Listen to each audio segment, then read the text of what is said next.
গিরিরাজ গোবর্ধনের শোভা দর্শন করুন ভক্তগণ। এই গিরি গোবর্ধন পর্বত ভগবান শ্রীকৃষ্ণের মন হইতে হৃদয় হইতে প্রকট হয়েছিলেন। এই গিরি গোবর্ধন পর্বত ছিলেন নিত্যগোলক ধামে। একমাত্র রাধারানীর কৃপায় আমরা পেয়েছি।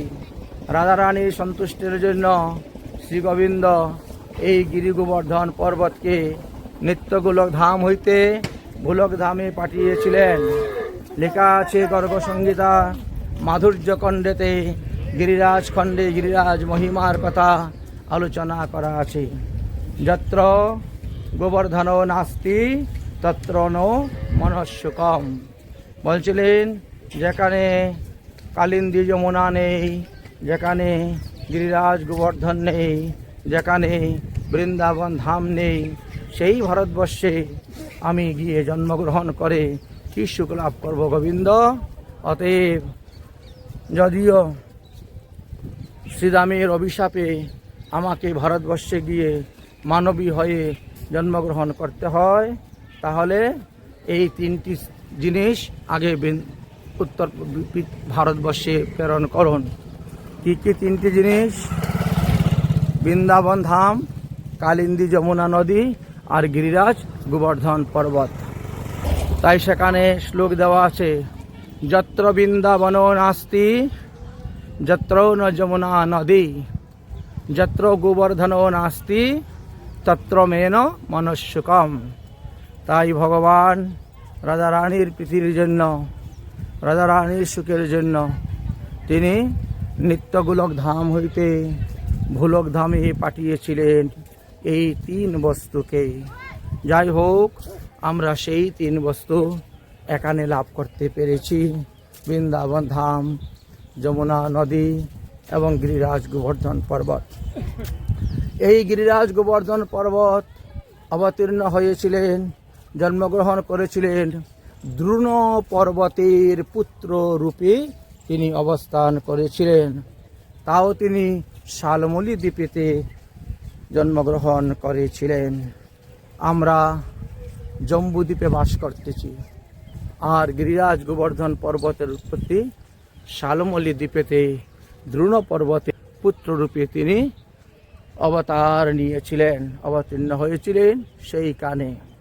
এখন কথা হলো, সেই শালমলী দ্বীপ হইতে কেমন করে তিনি জম্বুদ্বীপে ভারতবর্ষের উত্তরপ্রদেশে মথুরা জেলা 84 কোশ ব্রজমণ্ডলের মধ্যে এখানে এসে অবস্থান করলেন, তার একটি পৌরাণিক কাহিনী আছে।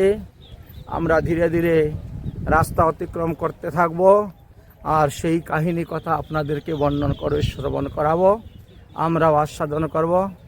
গিরিরাজ গোবর্ধন পরিক্রমার দুই রকম রাস্তা আছে। একটা হলো পাক্কা রাস্তা, যেটা দিয়ে গাড়ি ঘোড়া চলাচল করে। একটি হলো মাটির রাস্তা। এই যে আমরা মাটির রাস্তা দিয়ে চলতেছি, এটা সম্পূর্ণ বালু মাটি আছে, খুবই কোমল, এতে কষ্টটা অনুভব কম হয়ে থাকে পরিক্রমায়। তাই আমরা মাটির রাস্তা দিয়ে পরিক্রমা করতেছি। যাই হোক, এবার আসল কথায় প্রবেশ করি আমরা। ভগবান রামচন্দ্র সমুদ্র বন্ধন করার সময়, ভগবান রামচন্দ্র সমুদ্র বন্ধন করার সময় যত যত পাথর ফেলেছিলেন, সমস্ত পাথরগুলা ডুবে যেত। এই রকম সমস্যা উৎপন্ন হলো।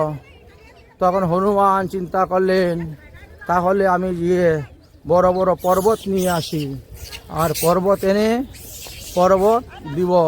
তাই পর্বতেই পাহাড় পুরা সমুদ্র আমি বন্ধন করে দিব। এই জন্য বড় বড় পর্বত, লম্বা লম্বা পর্বত আনার জন্য হনুমান রওনা হলেন। গিয়ে দেখলেন বিশাল লম্বা এক পর্বতই 21 কিলোমিটার রাস্তা তৈরি হয়ে যাবে। এত বড় বড় পর্বত শালমলী দ্বীপে অবস্থান করতেছে। তাই তিনি দ্রোণ পর্বত আর গোবর্ধন পর্বতকে দুই হাতে দুই পর্বতকে ধরলেন, ধরে তুলে নিয়ে তিনি রওনা হয়ে গেলেন। এবং সেখান থেকে এসে যখন উপস্থিত হলেন দক্ষিণ ভারত সেতুবন্ধ রামেশ্বরে, তখন দেখেন রাস্তা তৈরি করা হয়ে গেছে, পুল তৈরি হয়ে গেছে। নল নীল এই দুজনের দ্বারাই সম্পূর্ণ রাস্তা কমপ্লিট হয়ে গেছে। তখন রামচন্দ্র বললেন, যেখান থেকে পর্বত নিয়ে এসেছো সেখানে পর্বত আবার ফিরিয়ে দিয়ে দাও, আমরা তো পর্বতের আর প্রয়োজন নেই, রাস্তা তৈরি হয়ে গেছে। বললেন যে আগে মা সীতাকে উদ্ধার করা হোক, তারপরে আমরা এই পর্বতটা রেখে আসব। কিন্তু সীতাকে উদ্ধার করে সবাই দিব্য বিমানে বসে অযোধ্যা চলে আসলেন, কেউ আর ওদিকে ফিরে আসলেন না। আর সেই থেকেই দ্রোণ পর্বত আর গোবর্ধন পর্বত, এই দুই পর্বত দক্ষিণ ভারত সেতুবন্ধ রামেশ্বরে পরে রইলেন। এইভাবে বহুদিন গত হয়ে গেল। আমরা লীলা কথা বলতে বলতে একটি ভালো স্থানে এসেছি। সামনে দেখো একটা ছোট্ট মন্দির দেখতে পাচ্ছ, একটু দাঁড়াও। এই মন্দিরের নাম হলো দাউজি মন্দির, বুঝেছেন? কেন দাউজি মন্দির নাম হয়েছে জানো?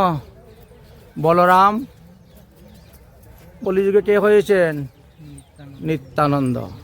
নিত্যানন্দ প্রভু 12 বৎসর গৃহে ছিলেন, তারপরে 20 বৎসর তীর্থভ্রমণ করেছেন। তীর্থভ্রমণ করতে করতে এই স্থানে এসে উপস্থিত হয়েছেন, এই গিরিরাজ গোবর্ধনে। এখানে এসে উপস্থিত হয়ে কানাই কানাই কানাই কানাই বলে ডাকতে শুরু করেছেন, বুঝেছেন? কানাই কানাই বলে ডাকতে শুরু করেছেন। ওই ওপারে চলো, ডাকতে শুরু করেছেন। তখন এইখানে বৃক্ষ, এই যে বৃক্ষগণ না, বৃক্ষগণ থেকে তখন আওয়াজ আসছে, কানাই এখন নেই, কানাই নবদ্বীপে গিয়ে মহাপ্রভু রূপে প্রকট হয়েছেন, অতএব তুমি নবদ্বীপে চলে যাও কানের সঙ্গে মিলার জন্য। তারপরে এখানে একটা গুফা আছে, সামনে আপনাকে দেখাবো গুফাটা। সেই গুফার মধ্যে শ্রীদাম সখা ঘুমিয়ে আছিলেন। তিনি তখন ওই বলরামের ডাক শুনে ঘুমের থেকে উঠলেন। ওঠার পরে বললেন, তখন তিনিও গেলেন মহাপ্রভুকে দর্শন করার জন্য। ইনার কলিযুগে নাম হয়েছে অবিরাম ঠাকুর। হ্যাঁ, ও হ্যাঁ, অবিরাম সুবাহু নাকি হচ্ছে, দেখ অবিরাম নামে পরিচিত হয়েছেন। যাই হোক, এই স্থানে এই লীলা হয়েছিল, এই জন্য এই মন্দিরটা এখানে তৈরি করে রাখা হয়েছে, বুঝেছ? এই মন্দিরটা এখানে তৈরি করে রাখা হয়েছে। তো যাই হোক, এই হলো সেই লীলাস্থান। দণ্ডবোধ প্রণাম করো, ধুলি একটু কপালে লাগাও, আর সামনের দিকে চলো। আমরা রাস্তা অতিক্রম করতে থাকি। ভক্তগণ পরিক্রমা করতেছেন, আমরাও পরিক্রমা করব।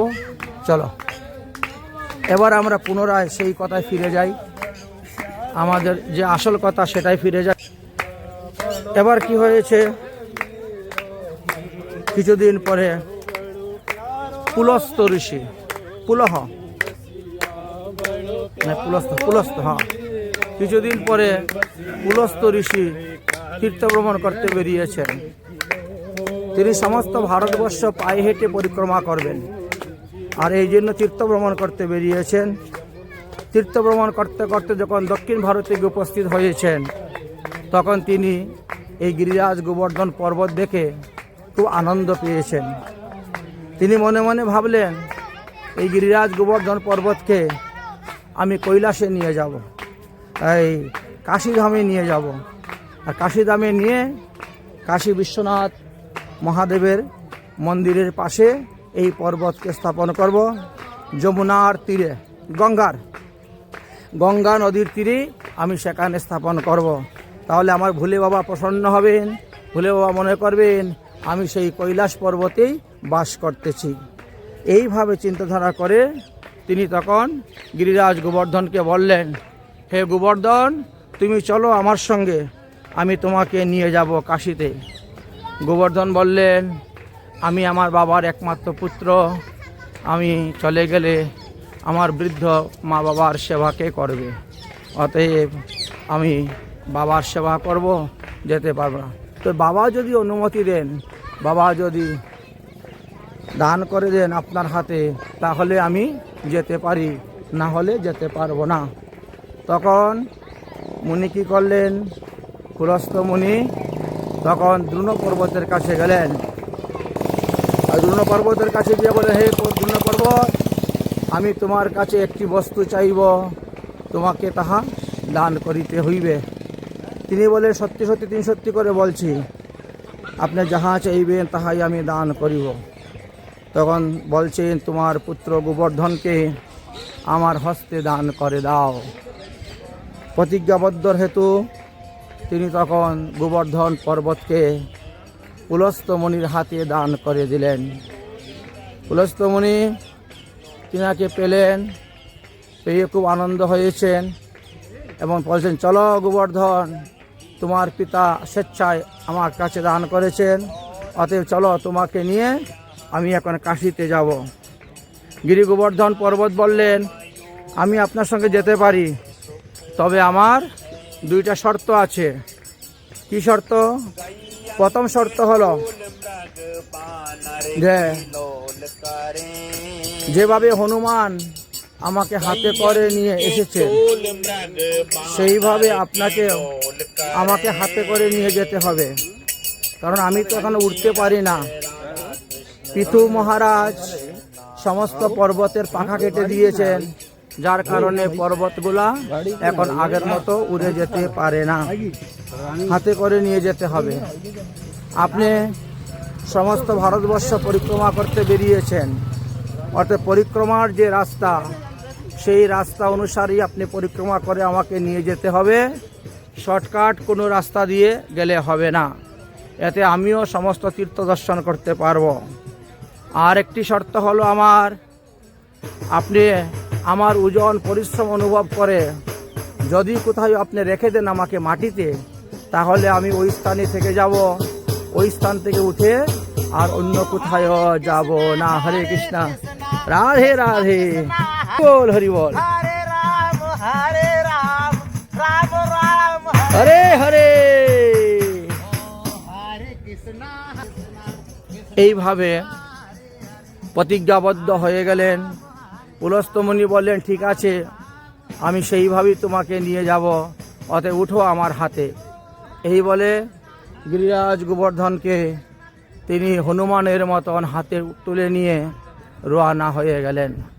তিনার তপস্যার প্রভাবে বলিবান হয়ে তিনি গিরিরাজ গোবর্ধনকে নিয়ে রওনা হলেন। চলছেন চলছেন চলছেন, এইভাবে চলতে চলতে চলতে চলতে তিনি বহু স্থান অতিক্রম করতে করতে শ্রীধাম বৃন্দাবনে এসে উপস্থিত হয়েছেন। বৃন্দাবনে যখন উপস্থিত হয়েছেন, তখন গোবর্ধনের মনে পড়ে গেল যে এই স্থানে ভগবান শ্রীকৃষ্ণ অবতীর্ণ হবেন, রাধারানী অবতীর্ণ হবেন, ললিতা আদি সখীগণ অবতীর্ণ হবেন, ব্রজধামে সমস্ত দেবদেবীগণ মনুষ্যরূপে অবতীর্ণ হয়ে ভগবানের লীলার সহায়ক রূপে তারা লীলা করবেন। আমি যদি এখান থেকে কাশীতে চলে যাই, তাহলে ভগবানের সেই দিব্যলীলা আমি আর দর্শন করতে পারবো না।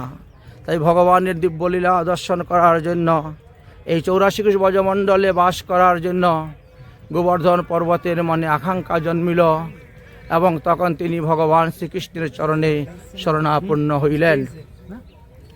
ভগবান শ্রীকৃষ্ণের চরণে শরণাপন্ন হয়ে তিনি কাকুতি মিনতি করতে শুরু করলেন এবং তিনার মিনতিতে ভগবান তখন কি করলেন, এই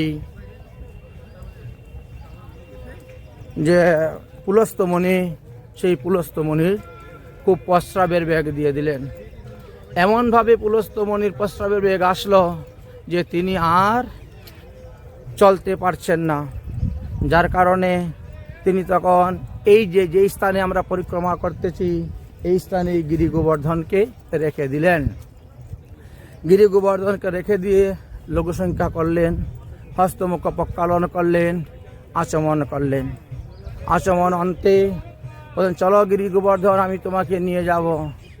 এবার পুলস্ত্য ঋষি তিনার শত চেষ্টা করে সমস্ত শক্তি খাটিয়েও তিনি পারলেন না গিরিরাজ গোবর্ধনকে আর তুলতে।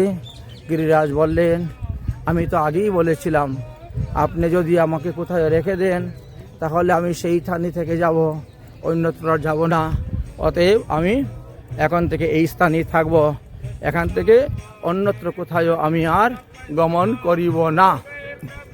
তখন পুলস্তম ঋষির মনে দুঃখ এসে গেল। পুলস্তমণি বলছেন, হে গোবর্ধন, তুমি বড় চতুর, তুমি আমাকে নিমিত্ত করে তুমি চলে আসলে এখানে দর্শন করার জন্য। তুমি এই স্থানে অবস্থান করতেছ, আমার মনোবাসনা পূর্ণ করতে পারো নাই, তাই আমিও তোমাকে অভিসম্পাদ দিলাম। তিলে তিলে তোমার মাটির নিচে প্রবেশ করতে হবে।